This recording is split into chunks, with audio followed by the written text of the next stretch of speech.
Yes, sir. Two alternates. Was that two alternates? Yes, sir. First one is there, and second one is with timestamps like Yeah, the editor which one. version that you mentioned, right? Yes, sir. Okay, okay, okay. Yeah, whenever you're ready. Okay, sir. So let us start. So, Yeah. after the beginning in engineering, you shifted towards animation. So, what advice would you like to give to students who are in other professions or in other fields and want to shift to their passion or hobby? Um, well, I think in my case, it was more of the fact that I really had to thank my father for this because he noticed that I had an inclination towards drawing as a kid, and when I was before I joined engineering, he enrolled me to a course in multimedia, and at that point in time, I didn't realize the importance of that course. So I did engineering. I had to discontinue the multimedia course because I joined engineering. I didn't give it too much of a thought back then. I did engineering, and at the time I finished engineering, I was giving interviews and things like that. I felt that it's not my cup of tea. Like I wanted to do something. I was asking this question, like is it something that I imagine myself doing every day from now on? And the question was obviously no. And also another question to ask oneself, especially for the question that you really asked, is the fact that if if you weren't paid, would you still be willing to do that job? Is a question to ask yourself. And if the answer is yes, I would say you should pursue that field. So if you are a student and who's like looking to get into animation, I would say focus on getting a degree, like a bachelor's degree. It could be anything, but a degree definitely helps. Most importantly, it is something that you can fall back on if things don't work out, just to keep things safe. I say that because a lot of people enter this field with a false notion of it being something else. Then they see all the effort that goes into making a piece of art like or animation, and it sort of overwhelms them. So they sort of then retract. So it's always good to have some backing. And I also say this the degree thing is because like say if you were to pursue a job abroad, it's going to make your life a lot more easier to have a bachelor's degree of some sort, any stream. And yeah, I mean, if you were to pursue this as a student, I would say look at it in terms of job satisfaction and something that you would relish doing for the rest of your life. And that would automatically take care of your career growth and the path, the trajectory that you would have. There are lots of different fields within computer graphics that one can pursue. It's always important to know the broader outline of what computer graphics is and how different elements go into making an animated movie or be it a short film or a piece of art.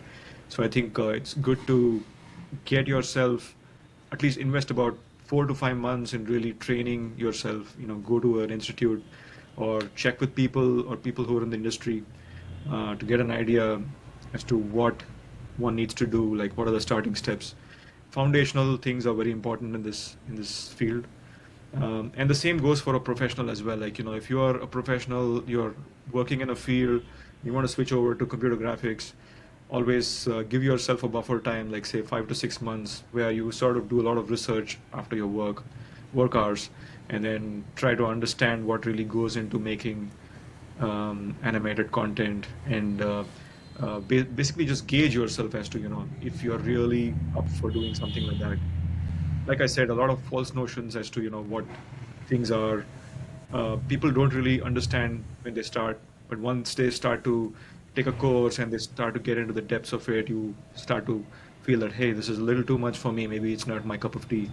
So it's important to inform yourself before you take the jump into this field. But having been in this field for about 20 years or so, it's like the most rewarding profession. Like, every day you don't, I feel, I've never woken up with the feeling that, I don't want to work today. I'm always like every night when I sleep, I think, okay, what's next for tomorrow, what would I do, I'm planning my next step of action for tomorrow. And it's the same, like, I'm pretty sure with many of the professionals in this field. So yeah, I don't know if that answered your question. Okay, so how has your technical background impacted animation work? Like animation requires a strong mathematics hold for various motions and physics hold also.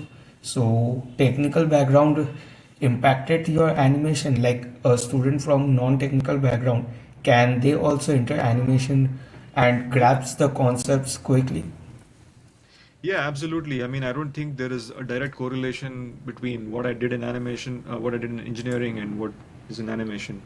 I would say it's basically the mindset and the methods to break down a problem into simpler fragments to really, tackle it, and also to implement the right methodology to solve, come up with a solution. I would say, like I said, it's like basically in the mindset.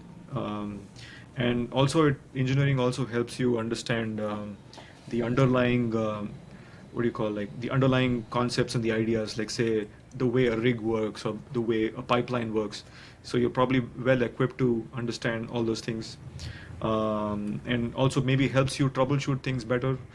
There are certain concepts that, like since I come from a mechanical engineering background, I can see that there's certain concepts that are directly implemented in animation. Like say when I say something called inverse kinematics or forward kinematics, we sort of use that in animation where you're moving an arm using inverse kinematics by holding the hand and then you're moving it. Or forward kinematics uses, you are moving it by rotating the upper arm and you get the motion. So, it's like different ways of moving limbs that we implement. Um, yeah, I think there are, there definitely, it definitely helps you to understand things better, is what I would say. Acha, okay, sir. And like for starting in a career, most people require an portfolio and networking. So, what were your first steps for building a good portfolio? Because since animation is not so much promoted in India, so it's like a difficult region to crack in India. Um, so yeah, in my case, since like, this is like more than 20 years ago, right? Like everything was so different back then. Right now there's social media and also a lot of people can benefit from that. But I would say to develop a portfolio, I think it's very important that you educate yourself the right way, find the right schools to, take the right courses. In my case, I did an online animation course at animationmentor.com, which is like an 18-month course. And I think now it's changed, like the different modules that you can, you can enroll yourself.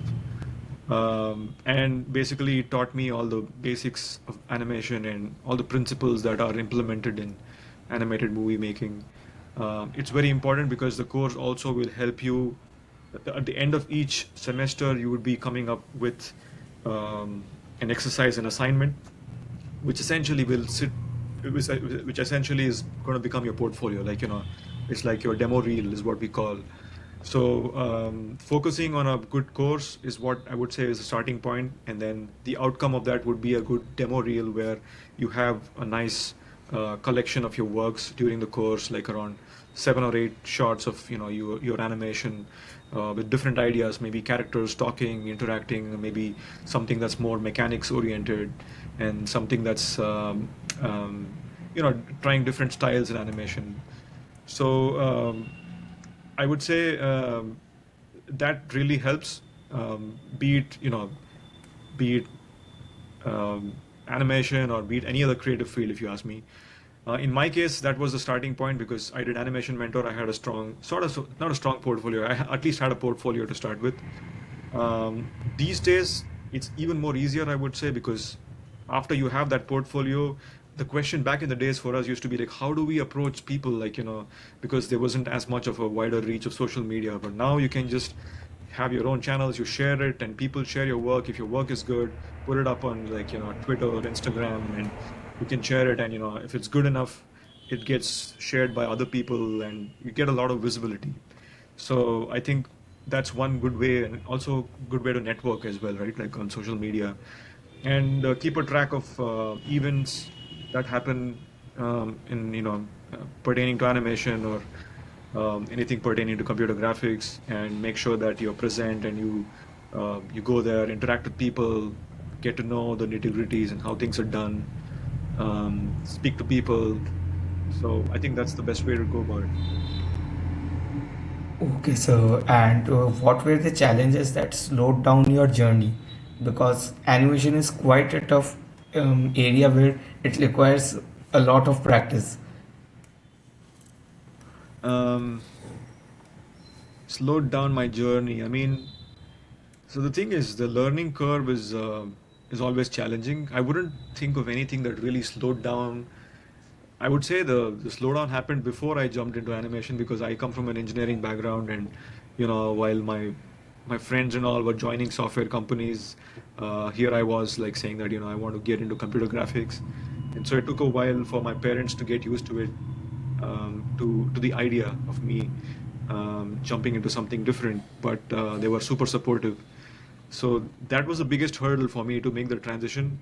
But once I joined, once I transitioned into computer graphics, I think it's one step after the other, like just the challenges that keep you going, and you keep improving with each step.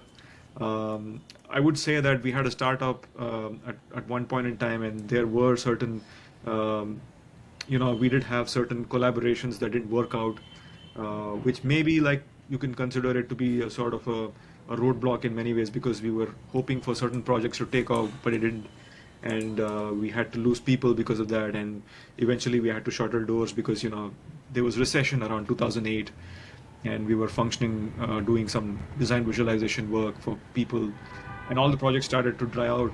And so what we did was we focused on creating our own short film, and we collaborated with this director who came from the UK, and we did the short film, and it was received very well, and we won an award for that as well. So I would say make use of the time that you have, and try and do something that's substantial. Okay, so moving forward with high stake projects at DreamWorks Animation Studio, how do you manage the self doubt with perfectionism? Um, so basically, see, self-doubt happens when you think more about the process. But if you instead not worry about the process, but instead worry about the idea that is driving the process, especially in a creative field, I think you're already in a good spot. Like, just keep it out of the door. Self-doubt, there is no space for it. What I mean to say is that, like, let's say I'm animating a character, and the character is walking across the screen, and if I'm focusing on the process of making the character walk, I'm just giving you a lame, simple example. If I'm focusing more on the character, how he's going to be walking, instead, if I am excited about the fact that, hey, this guy is perhaps late to work, and he's not tied his lace, a shoelace or something of that sort, I'm already adding an idea that's fun on top of this idea of him walking from one side to the other. So that really already is keeping my mind in a place where it's really excited about what I'm doing, and I'm not worrying about the process anymore. So I would say things fall into place easier if you're thinking about a higher purpose. So and also when you're working on high profile projects like you call, um, we always have, like, we have a briefing for the director, and the director is always looking for your inputs and your ideas that you bring to the table, onto the shots that are cast to you. So that always is, something that motivates an animator. It's not like, okay, you're supposed to do this, just do this. It's not that. It's like we're collaborators, and we bring in ideas to the table, making something look funnier, maybe making something looking more emotional. So how do you do it? It's all left to you. So all these ideas sort of keep this self-doubt, away, is what I would say.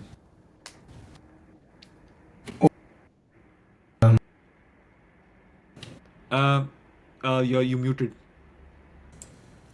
Yes, sir. Sorry, sir. Like the you described about the collaborative process at the animation studio. So, can you explain a bit more about the collaborative process, like how the process goes on from the script to the finished film? Basically, we as animators are not involved from script stage. I can talk about the process that happens while animating at DreamWorks. So like um, collaboration happens in various levels. Like, for example, I'm working on a shot, and I'm not quite sure if the ideas that I have in the shot are working fine. Maybe the way the character is saying a line is not really landing well, or I'm a little hesitant about trying out certain things. I can always check with people around me, like the animators, amazing, talented animators. I keep showing my shot at different stages, and I keep checking with them. Hey, what do you think about this?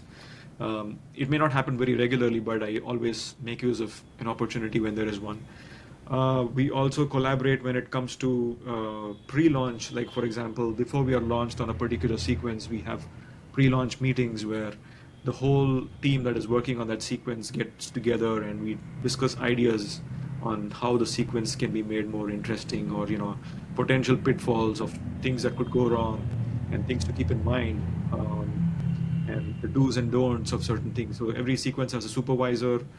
That person is also always, a part of these meetings. So we have this collaborative meetup where we discuss things that can, ideas that can enhance the sequence, or let's say an animator that could try out this idea. Um, so that happens. And then also when we show our work to the director, before we show our work to the director, we have a check-in with the supervising animator, who's like the supervisor of that sequence. And we ask him if the ideas are landing fine, if the animation is looking good, if everything is clear. And then we show it to the head of animation. So we have rounds where, we call it head of animation. Hoka rounds is what we call. So we show the stuff and we get his feedback, and he gives us notes saying that, hey, just fix this part, tweak this portion, and then we can show it to the directors. So it's all like, the whole team is also present in that meeting. So everyone is free to pitch in ideas to improve my shot.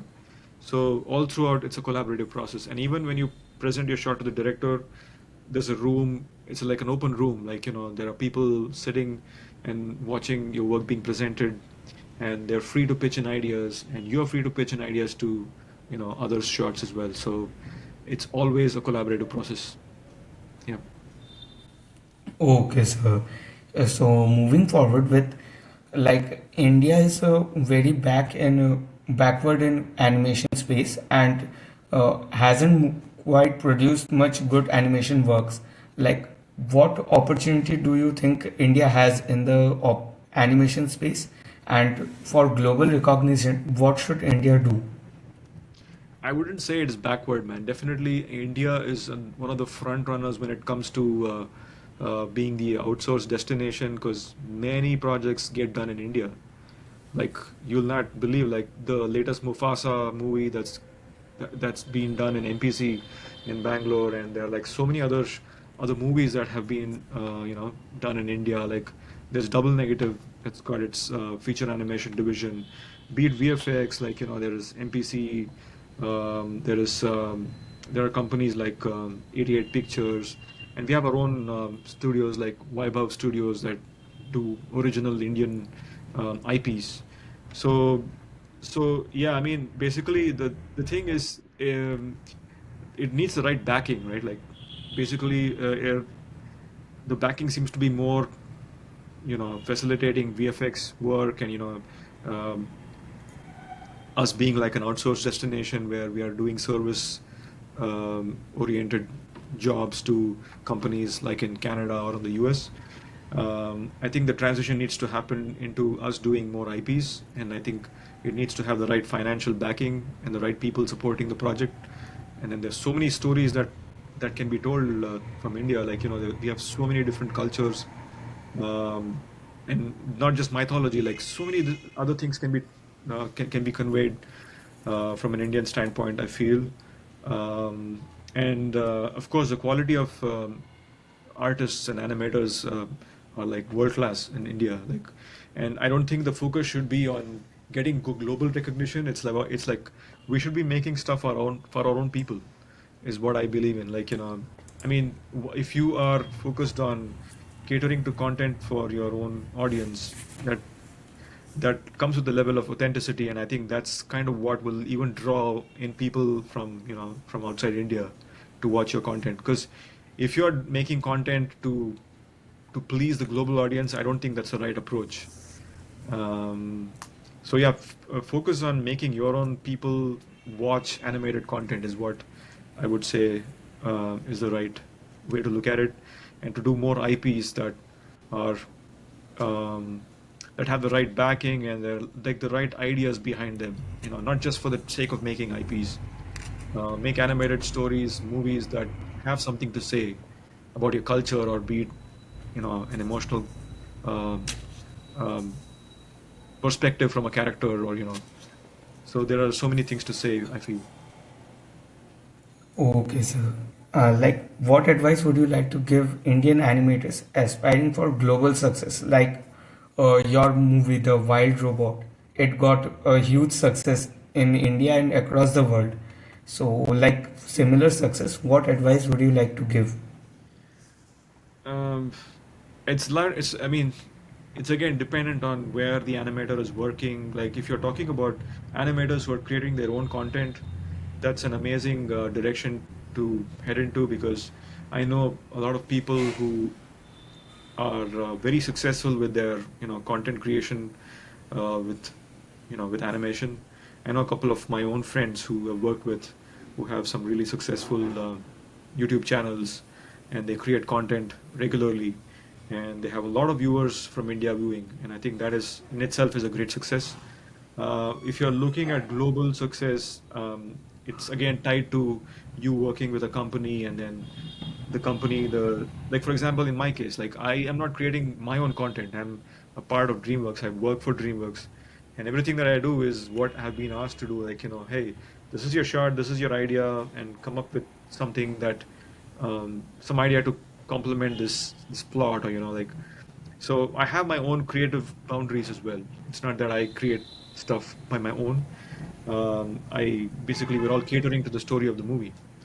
So again, all of that depends on the company that you're working for. So if you are to get into a specialized job, let's say, um, a really world-class company, I would say really focus on upping your skills. Like, narrow down your skills into one area, and then really focus on um, plussing it.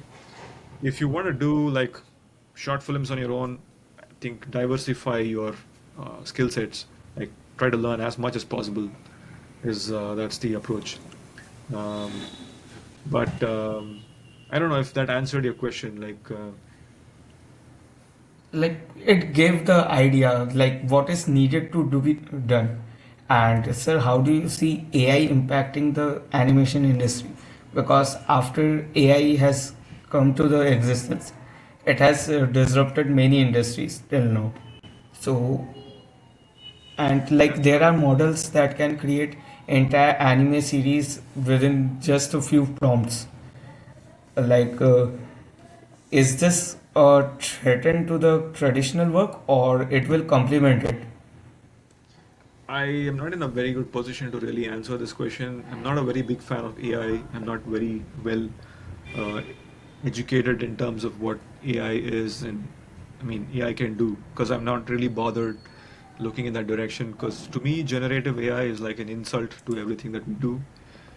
To me, creation of art is more about the process of creation, and it's not as much about the outcome always. And so we are in this field because we enjoy doing what we do.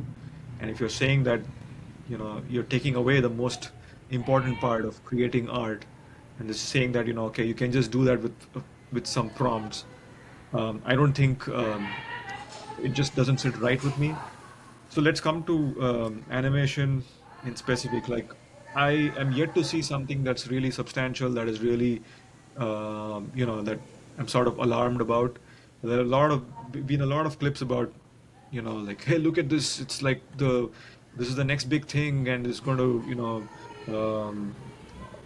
all the animators are not. I mean, it's going to be the next big thing in animation, and it's come out from Sora AI or OpenAI or whatever, like these different players, and I'm yet to see something that's really substantial. I say that because animation is a very iterative process. What I mean to say is that it's like, if you generate an image through a prompt, can you generate the same image, exact same image, with a small addition on top of it? Let's say that's what we do in animation, right? Like, say there is a character that's sitting on top of a bear, and it's, I mean, like, and the bear is walking, and let's say the director sees this and it's like, yeah, this is good animation, but how about we add a different attire to the character, like maybe maybe change the cloth, or change the way the animator is sitting, sorry, the character is sitting, or maybe make the character hold or wave uh, a staff or something like that. All of these things are iterative, like, you're basing your original idea and you're sort of adding these on top of it, and I'm yet to see AI do something on those lines. Like, I've never seen anything that's substantial enough to really um, um, think of it to be a threat. So, like I say, animation is an iterative process, and I think it's also bad because it limits the learning curve for aspiring artists. Like, just imagine, like, if someone is to get into the field, like, and they are all you have is, like, AI to bank on. You don't know what really goes into making real art, and then you're just focusing on prompts and things like that. And I don't think it's the right way to learn things, and I'm concerned for the future generations, not just in animation but in other fields as well. Like, if AI is the only thing that's going to be, like, what will our kids learn? Like, there is just going to be zero. Like, the learning curve is going to be just nullified, I feel. And there's also the ethics part of it, right? Like, of course, like, AI is stealing data from different content creators. Yeah. Not generative AI. It's like, and there's a lot of legal issues in that aspect, and that we need to look into. And also, when it comes to power consumption, AI data centers have a lot of power consumption, at least 3 or 4 more times, and it's going to cause a lot of power crisis. And one really needs to see it's really worth heading in that direction, especially in the situation that we are in now. And I feel like, like, all great inventions have always focused on plussing the quality of a product, but with AI, I don't see that. It's only focusing on the quantity, I feel. And so, like at the core of it, like the DNA of AI, I just see greed and cost cutting, and which I don't think is right. So yeah, I'm not a believer, or, supporter of AI. And I find that, yeah, I mean, of course, there may be implementation of AI wherein we can reduce some of the more monotonous jobs. I wouldn't say anything in the creative front. Like, we artists are happy to be, working the way we are. I feel some may disagree, I know, but I just feel that AI can help us out with some of the more monotonous jobs and let us focus on the creative jobs. Yeah. Okay, sir. Like, and sir, since you have co-founded a startup early in your career, what advice would you like to give to creative entrepreneurs and in general to any entrepreneur? Man, I mean, I'm not in a good position to really talk about that because I was not really heading the business part of it. Um, I would say just prepare yourself to diversify your activities, like in the beginning, in focusing and trying to sustain um, your business, and then sort of f- I would say narrow your areas of operation, I would say. Or I don't know, like, this is probably contrary to what people believe, but especially in our company, it used to be like, we used to do bits and pieces of everything, like, be it design visualization or poster design, that, this and all. But until we really got the right backing in terms of funding and all that stuff, then we started to do what we want to do, like focus on doing animated short films and things like that. So yeah, it's going to be a little bit of a rough road when you start off, for sure. And then I think once you found your footing, I think things will fall into place. Um, Yeah, and also dealing with clients and having the right people being the face of the company is also very important, because when you're small, it's very easy to be uh, yeah, to lose clients. It's very easy. Yes. It happened to us as well. Like, we lost a lot of clients, but uh, again, focusing on the right portfolio, having a strong portfolio of work, and having the right face of the company, like someone who really does the job of going there and um, really communicating what the company does in the right way will help.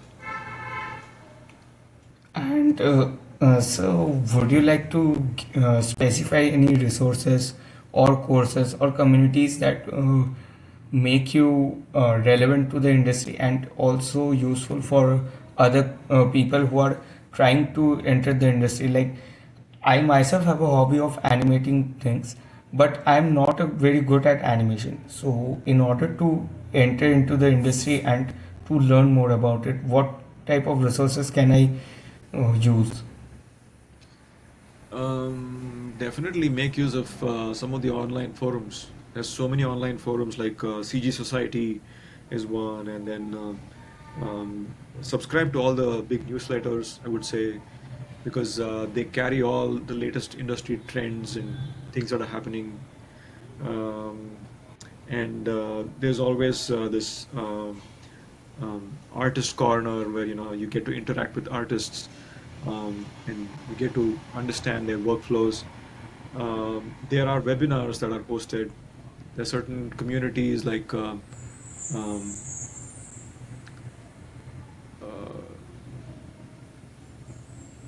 Rise with Animation or something. I don't remember.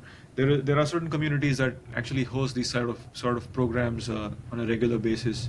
Every now and then you have an industry professional who talks to young aspiring students, and also just to follow these people on social media, right? Like, itself is a big learning curve, if you ask me. Like, they keep sharing tutorials, and they have their own channels where they post their workflow videos and things like that, or for that matter, even a seminar or a master class.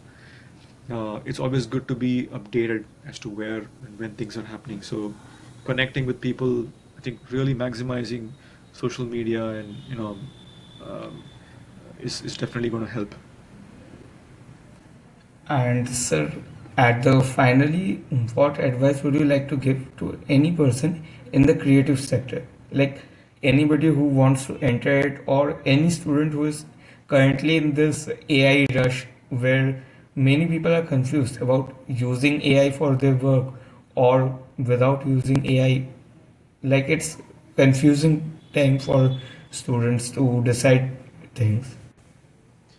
Yeah, in creative field, I would say just don't worry about AI for now, because I think, in my view, I think from where I'm seeing it, I may be wrong.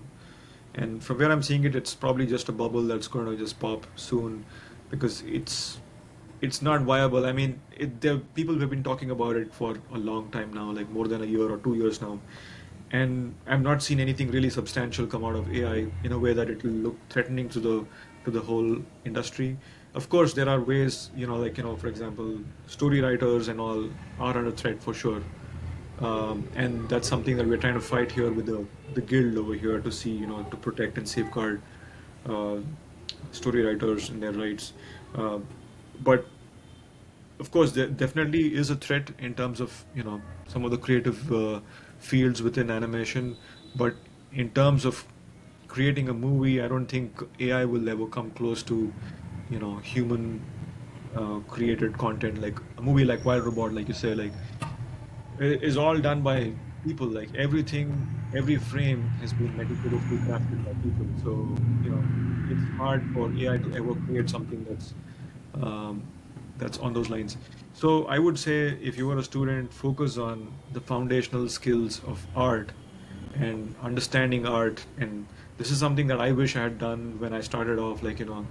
Um, like, I come from an engineering background, but I wanted to really learn traditional art, life drawing, and understanding form and shapes.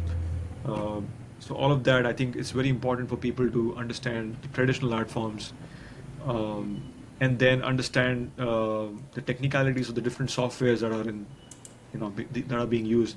There is Blender, that's like an open source software. It's a monster, like, like it's capable of doing so many things right now.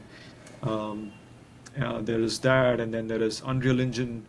All of these things open up different ways of, telling stories, and I think students should explore these tools, which sort of open up a whole different palette for them, um, while also keeping in touch with the fundamentals and the foundational principles of moving. I mean, AI is, of course, like, okay, I mean, not everybody thinks like me. If you really want to know about AI, you can start to, you know, look at what's happening in parallel, but then for sure, I don't think you should neglect the foundational skills of learning art in the right way. So that's very important. Okay, sir. Thank you for coming to the podcast and for lending your time, My because pleasure. I know you are a very busy person. Like at animation studio, animation is really tiring job, and like it requires many things to be done at the same time. And so finally,